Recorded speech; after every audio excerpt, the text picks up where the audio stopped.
India news Haryana, अपनी बोली अपना चैनल।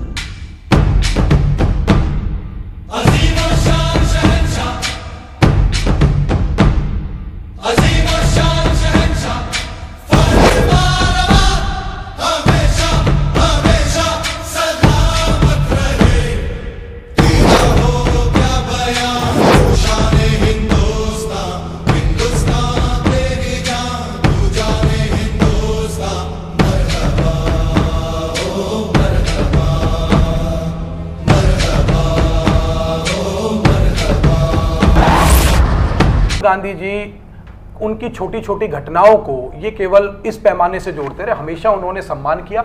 और संगठन निश्चित तौर पे, संगठन जो होता है वो पद से बड़ा होता है, लेकिन हमेशा आत्मीयता के साथ संगठन की मर्यादाओं को राहुल गांधी जी ने हमेशा किया। और एरोगेंस की जो बात करते हैं, आप बताइए, आम आदमी के घर में ये कहते हैं हम तो स्वयं आम आदमी हैं। चाहे एक सिंबॉलिक तौर पे जो राष्ट्रीय स्तर का नेता होता है वो मनरेगा की शुरुआत करता है और पूरे दिन मेहनत करके मनरेगा के अंदर मजदूरी करता है। किसी पार्टी के राष्ट्रीय अध्यक्ष ने मनरेगा के तहत कोई मजदूरी करी है क्या? एक सेकंड लूंगा। जिन बातों को एम्फेसाइज किया जा रहा है, मैं ये बताना चाहता हूं, वो इतना बड़ा घोटाला देश में नहीं हुआ जितना मनरेगा का हुआ है। आधा सेकंड और लूंगा सर, आधा सेकंड। जी हमें दो पोस्टर दिखाई दिए पूरे चुनाव में। बीजेपी की तरफ से जब कोई उम्मीदवार होता है, चाहे वो मुख्यमंत्री का या प्रधानमंत्री पद का, तो उस पोस्टर में सिर्फ वही उम्मीदवार दिखाई देता है कि ये नरेंद्र मोदी हैं, प्रधानमंत्री पद के उम्मीदवार हैं। लेकिन एक नेता 10 साल प्रधानमंत्री रह जाता है, कहीं भी कांग्रेस के प्रचार में आपने डॉक्टर मनमोहन सिंह का पोस्टर नहीं देखा, फोटो नहीं देखा, उनकी रैलियां नहीं हुई, उन्होंने जनता से ऐसा नहीं है कि ऐसा नहीं है राजीव भाई, ये बात कुछ समझ में नहीं आती कि मतलब प्रधानमंत्री तो मनमोहन सिंह है, लेकिन पोस्टर देखिए, चुनाव संगठन लड़ता है और बहुत सी जगह ऐसा बीजेपी में नहीं होता। बीजेपी में क्या है, नरेंद्र मोदी तो वही देखेंगे, अडवाणी और राजनाथ का फोटो दिखाई नहीं देगा। देखिए, पार्टी संगठन चुनाव लड़ता है, सरकार चुनाव नहीं लड़ती। मैं पहले ही कम बोला था, 2 लाइनों में इन्होंने कहा भोजन का अधिकार दिया।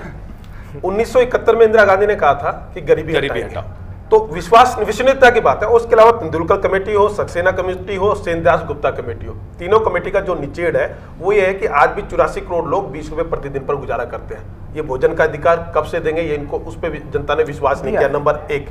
दूसरा, इन्होंने कहा कि बाद में पुष्टि कर दी शक्ति जी ने, परंतु प्रधानमंत्री की बेटी का यह बयान आता है कि मेरे पिताजी को उस दिन इस्तीफा दे देना चाहिए था जिस दिन राहुल गांधी ने विधेयक फाड़ा था। प्रधानमंत्री की बेटी कह रही है। ठीक है राहुल, हम आगे वाले राउंड में आएंगे। हम केपी पंडित जी के पास आना चाहते हैं। केपी पंडित जी, जो बातें आपने राहुल राव से सुनी, सोनिया गांधी के बेटे के कहने पे चल जाती है। सोनिया गांधी हमारी राष्ट्रीय अध्यक्ष और उनके जवाहर साहब ने जो कहा, जेटली साहब ने जो अटैक किया, आपको अपने तजुर्बे से क्या वजह नजर आती है कि यूपीए 2 की सरकार क्या पॉलिसीज का इम्प्लीमेंटेशन ठीक से नहीं कर पाई, प्रचार नहीं कर पाई, या वाकई अहंकारी सरकार हो गई थी, वाकई महंगाई बहुत बड़ा मुद्दा था? क्या लगता है क्यों इस सरकार ने जो चुनाव लड़ा वो इस हालत तक पहुंच गया? देखो, पहली बात तो ये है, यूपीए 1 में काम हुए और उनका क्रेडिट उनको मिला 2009 में, वो दोबारा से सरकार में आए। लेकिन जब दूसरी बार सरकार में आए तो ऐसे लगने लगा जैसे मंत्री अपनी मर्जी से काम करने लगे। प्राइम मिनिस्टर ने मौन धारण कर लिया और जनता के बीच जब घोटालों की बात गई और जनता ने जब अन्ना हजारे के आंदोलन के रूप में अपना आक्रोश दिखाया, तो सरकार के पास वो संभलने का समय था। सरकार चाहती तो उस समय अपने को सुधार कर लेती, लेकिन सरकार ने अन्ना आंदोलन को शांत करने के लिए लोकपाल विधेयक पर लंबी चर्चा करवा दी और चर्चा के बाद करा वो जो वो चाहते थे। जनता में ये मैसेज गया कि भ्रष्टाचार को ढकने का प्रयास हो रहा है। इस सरकार में भ्रष्टाचार दूर करने की कोई बात नहीं हुई। प्राइम मिनिस्टर ये इंप्रेशन नहीं दे पाए कि भ्रष्टाचार को सहन नहीं करेंगे। हालांकि हालत ये है, आज भी प्राइम मिनिस्टर पर कोई आरोप विपक्ष का नेता भी नहीं लगाता बेईमान है, लेकिन बेईमानी को ढकने का आरोप उन पर है। जमीन पे वो जो जनता के बीच मैसेज गया, प्राइम मिनिस्टर ने जमीन पर काम करने की बजाय जमीन बनाने में लगे रहे। प्राइम मिनिस्टर ने 10 बार ये कहा महंगाई कम कर दूंगा 100 दिन में, 20 दिन में, अगले 3 महीने में, अगले 4 महीने में। महंगाई उसके काबू में नहीं आई, बनाने में काम। तो आम जनता में ये मैसेज पहुंच गया कि दे नहीं पा रहे, डिलीवर नहीं कर पा रहे। फिर अंतर था संगठन में और प्राइम मिनिस्टर में। संगठन में राहुल गांधी और सोनिया जी थे। राहुल गांधी ने को जो सलाहकार थे, उन्होंने अपनी इमेज बनाने के लिए प्राइम मिनिस्टर के साथ प्राइम मिनिस्टर पद के साथ खिलवाड़ किया, अब उसको पाड़ दिया, अध्यादेश को पाड़ दिया। जब अध्यादेश बना था, कैबिनेट में आया था, रोका जा सकता था, पार्टी थी, लेकिन वो नहीं करा, वो कर दिया। फिर बाद में रिग्रेट करें तो क्या फायदा होता है। जनता में ये मैसेज गया, अब प्राइम मिनिस्टर पद महत्वहीन है इनकी नजरों में, संगठन बड़ा है। फिर आगे जाके प्राइम मिनिस्टर चुप्पी साधे रहे, चाहे तो इस बात पे चुप्पी साधे रहे, अब वो जो है गांधी परिवार से ओबलाइज थे और वो कह नहीं पाए मन की बात, या अगर वो नेशनल इंटरेस्ट में बात ये थी कि प्राइम मिनिस्टर उस समय विद्रोह करते और वो कहते मैं इन भ्रष्टाचारियों को रगड़ूंगा चाहे सरकार चली जाए, तो मैं समझता हूँ कांग्रेस का 2009 में किया था कि मैं तो एटमी डील करूंगा चाहे सरकार चली जाए। इंप्रेशन देना वो जो चुप्पी रही प्राइम मिनिस्टर की, और इन्होंने उस चुप्पी को कमजोरी समझ लिया, प्राइम मिनिस्टर कुछ भी नहीं महत्वहीन कर दिया। उन दोनों ने मिला के जनता में कांग्रेस की इमेज को खत्म कर दिया। गणेश जी, आप क्या सोचते हैं? देखिए, सबसे बड़ी बात तो ये है कि प्रधानमंत्री और कांग्रेस पार्टी के संगठन में इतना तालमेल की कमी रही कि पूरे देश में इसका मैसेज गया कि प्रधानमंत्री वास्तव में, जो पंडित जी ने कहा कि संगठन के आगे लाचार थे। दूसरी बात, नहीं, तालमेल जैसी तो कोई स्थिति ही नहीं थी। तालमेल वहां बनाना होता है जहां दो राय हो।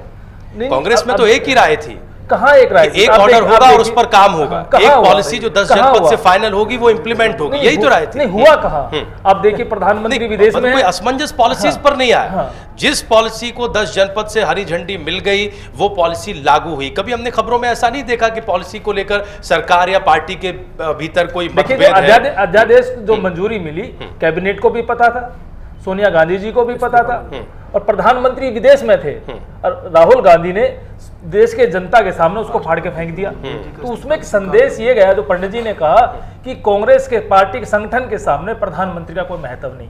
ठीक। दूसरी बात, अन्ना हजारे के आंदोलन को कांग्रेस ने समझा नहीं, अहंकार दिखा दिया, अन्ना हजारे को अंदर दे दिया। उसका भी बहुत ज्यादा युवाओं में गलत संदेश गया कि कांग्रेस वास्तव में अहंकारी है। तीसरी बात, भ्रष्टाचार लगातार बढ़ते रहे। ये प्रदेश के प्रधानमंत्री कभी भ्रष्टाचार पे बोले नहीं, उसके बाद भी ये इन्होंने, राहुल जी ने कहा कि भाई भोजन गारंटी। आप देखिए, पूरे देश के अंदर जो मिड डे मील है बच्चों के लिए जाता है, उसमें छपकलियां मिलती हैं, वो बीमार है, उनको बच्चों को विश्वास ही नहीं रहा कि सरकार जो हमारे लिए भोजन भेज रही है वो वास्तव में हमारे लिए शुद्ध है या नहीं है, जहर के बराबर है। क्योंकि पूरे हरियाणा के अंदर कम से कम 400 बच्चे बीमार हुए विभिन्न अस्पतालों में। इसका भी बहुत ज्यादा संदेश युवाओं में गया। बार बार हो रही है। राहुल गांधी ने पूरे पॉलिटिकल कैरियर में एक ही तो अच्छा काम किया था, वो ऑर्डिनेंस था क्या? भ्रष्टाचारियों को बचाने वाला ऑर्डिनेंस था। राहुल गांधी आ गया और वो ऑर्डिनेंस फाड़ कर फेंका, तो वो एक सराहनीय काम था। मेरे ख्याल से उसकी आलोचना कम हुई। संवैधानिक व्यवस्था को राहुल गांधी में इतनी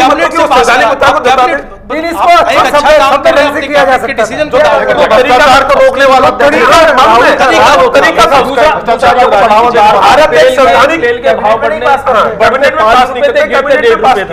इसमें भी संदेश गया, क्योंकि आज सबसे ज्यादा डीजल जो इस्तेमाल करता है देश का किसान करता है, ट्रैक्टर ट्रॉली के लिए करता है, और उनकी कमाई देखिए आप, उनकी कमाई 5 रुपए है और डीजल बढ़ता है 10 रुपए। तो ये भी बहुत बड़ा संदेश है युवाओं में। ठीक है, तो इसका भी एक कारण हम अमित जी के पास आएंगे। अमित जी, आपने हमारे सारे पैनल को सुना, कहा यह जाता है कि हार बहुत सारे दोष पैदा कर देती है और जीत जो है वो बहुत सारे दोष ढक देती है। क्या इस वक्त जो हम देख रहे हैं अपने देश की सियासत में वो वही स्थिति परिस्थिति है? ये 10 साल की एंटी इनकम्बेंसी है और कांग्रेस के पास किसी सक्षम चेहरे का न होना है, या बीजेपी के पास एक सक्षम चेहरे का होना है? ये चुनाव बस इतना ही है, या फिर जितने रीजन गिनाए जा रहे हैं, आप सपोज करिए कि ये सारे रीजन होते या इनसे बड़े रीजन्स होते, केवल कांग्रेस पार्टी के पास एक सक्षम चेहरा होता, एक इंदिरा गांधी जैसा नेतृत्व होता, तो तब भी क्या नतीजे ऐसे ही होते? तब भी क्या देश का गुस्सा ऐसे ही परिलक्षित होता? वैसे तो लगभग पूरे पैनल ने सारी बात कही है और मुझे लगता है कि कमोवेश सारे विषयों को टच किया है उस तरीके से। रही आपने कहा चेहरे की बात, गांधी परिवार का होना इससे बड़ा और क्या चाहिए आपको? पहली बात, उनसे बड़ा तो कोई नहीं रहा है इस देश में आज़ादी के बाद। और चेहरा बिल्कुल ऐसे ही है कि चेहरा काम से बनता है, नरेंद्र मोदी कौन सा चेहरा थे आज से 2-3-4 वर्ष पहले? आप बताइए, कोई चेहरा नहीं थे। 10-12 साल वो आदमी काम करता रहा और उस काम के बल पे उसने अपने पार्टी के अंदर भी लोगों को बताया कि नहीं, मैं आपसे बेहतर हूँ, मैं आपसे बेहतर नेतृत्व दे सकता हूँ। हो सकता है आपका अनुभव 40 साल का 50 साल का होगा, मैं उसको साथ लेके ज़्यादा बेहतर विकल्प साबित हो सकता हूँ। नहीं तो भारतीय जनता पार्टी में कोई नेताओं की कमी है क्या? आप पूरी की पूरी लीडरशिप को अगर आप देखें तो चेहरा तो पार्टी, संगठन, आपके काम, आपकी मेहनत और सोने पे सुहागा। अगर आप खासतौर पे आप किसी राजनीतिक परिवार से हैं तो वो आपके लिए एक प्लस पॉइंट हो जाता है। आप अब वो वाला समय नहीं रहा कि आप किसी राजनीतिक परिवार से हैं या आप बहुत जिसको कहते हैं कि धनाढ्य हैं, आप चीज़ों को खरीद सकते हैं तो आप राजनीति में बहुत आगे जाएंगे। उसका जीता जाता उदाहरण आप देख सकते हैं। अभी राहुल जी का ही देख लीजिए। अगर राहुल जी को कोई ऐसा नहीं है कि 10 साल उस नौजवान ने भी मेहनत की है, इसमें कोई दो राय नहीं है, लेकिन कहीं ना कहीं पीछे पार्टी और संगठन का भी एक तरीके से परफॉर्मेंस या काम, अगर पार्टी और सरकार का भी काम बढ़िया होता तो राहुल भी चेहरा बन गए होते।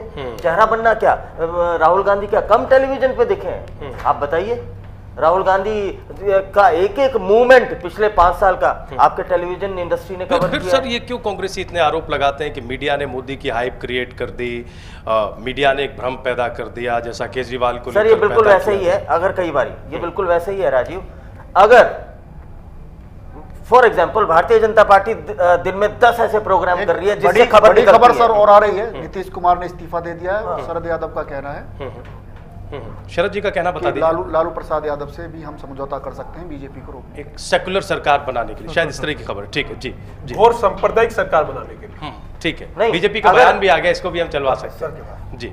अगर आप जिसको कहते हैं कि आप ऐसी खबर कर रहे हैं या आप ऐसे प्रोग्राम कर रहे हैं, आपकी एक्टिविटीज ज्यादा है, फॉर एग्जाम्पल आपका कैमरा तो हर जगह पहुंचता है, उसमें से अगर मीडिया घटनाओं को कवर करता है, राहुल घटनाएं ज्यादा की, आप एक रैली कर रहे हैं फॉर एग्जांपल और उसमें 100 आदमी है और दूसरा आदमी रैली कर रहा है जिसमें लाख आदमी है, आप किसको दिखाएंगे एक पत्रकार? जाहिर है कि लाख आदमी जिसमें है। व्यावहारिक बात कर रहा हूँ, नहीं कर रहा हूँ।